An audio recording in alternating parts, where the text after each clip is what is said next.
It's another week of the Doc's Diagnosis presented by Centris Federal Credit Union. Remember, fall is here, so what a perfect time to get a home equity loan. Just go to centrisfcu.org for more information.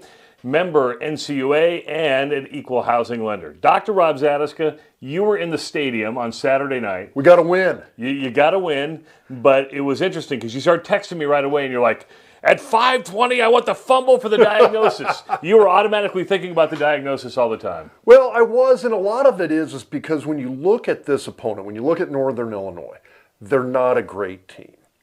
The strength of the team, however, where they do have some very legitimate talent and they do consistently play well, is on the defensive line. And so that was something I don't really kind of want to always focus on an opponent's strength, but I think it illustrates just some of the problems that Nebraska is going to be facing when they get into the Big Ten season, where if you've got Northern Illinois' defensive line getting after it, causing some problems during the game, what do you think is going to happen week in and week out where you get these big, fast, athletic defensive lines across the board throughout the Big Ten teams? So what I hear him saying is a reoccurring theme so far in the diagnosis has been the offensive line, and it could be a reoccurring theme for maybe the rest of the season. So let's go to the first quarter. This is the fumble you're talking about. It is. And I mean, the play right here, one of the things I want people to focus on, there's a couple of players here. You got 51 for Northern Illinois. You got 18. 51 is Cade Haberman. He's a Omaha West Side grad. Heck of a football player. Should be in Lincoln. Sorry, I'm on a little bit of a soapbox with him right now. Anyway, it's a play action. It's a very good run action play. You've got the right guard Latowski coming up and pulling. You've got the tight end in motion.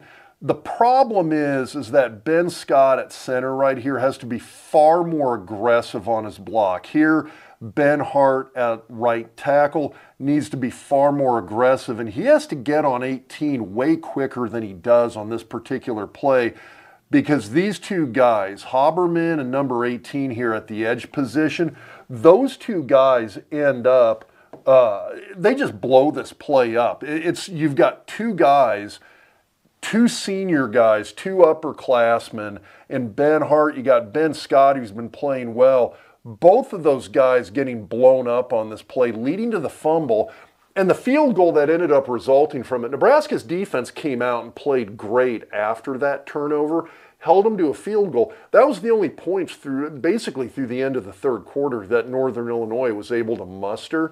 And so again, you're seeing a problem that still needs to get fixed, in the sense that really the only points that the opponents got in meaningful game action was off of a turnover.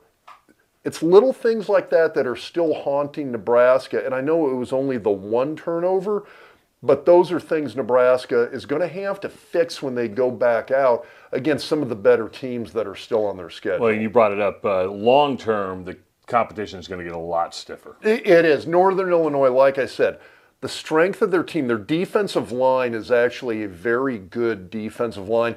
And in fact, you look at 51 Haberman, you look at, I think it was number 8. It was one of the single-digit D linemen. That still throws me off. Those two guys lived 2 feet on Nebraska's side of the line of scrimmage. And if you're a line guy, you know exactly what that means. When the defense is playing on your side of the line of scrimmage, that's a bad thing. And Northern Illinois' defensive line played about 2 feet on Nebraska's side the entire game. When you're watching the game, if you see a play that you'd like to see Dr. Rob diagnose, just send us an email, doctalksports@gmail.com. For Dr. Rob Zatechka, I'm Travis Justice. We'll see you tomorrow on another Doc's Diagnosis presented by Centris Federal Credit Union. Ready to embark on a new financial journey? Centris Federal Credit Union is here to help. Centris is your trusted financial partner, focused on what truly matters, giving back to our communities and ensuring their members' experience is top-notch. With 15 convenient locations, Centris' mobile and online banking, instant issue debit cards, and local expertise, your new financial path is closer than you think. Visit centrisfcu.org, stop by a Centris branch, or give them a call at 402-334-7000 to learn more about how they can help you achieve financial success. Centris Federal Credit Union, federally insured by NCUA and equal housing lender. Your journey to financial freedom starts here. Centris Federal Credit Union, where you and your community come first.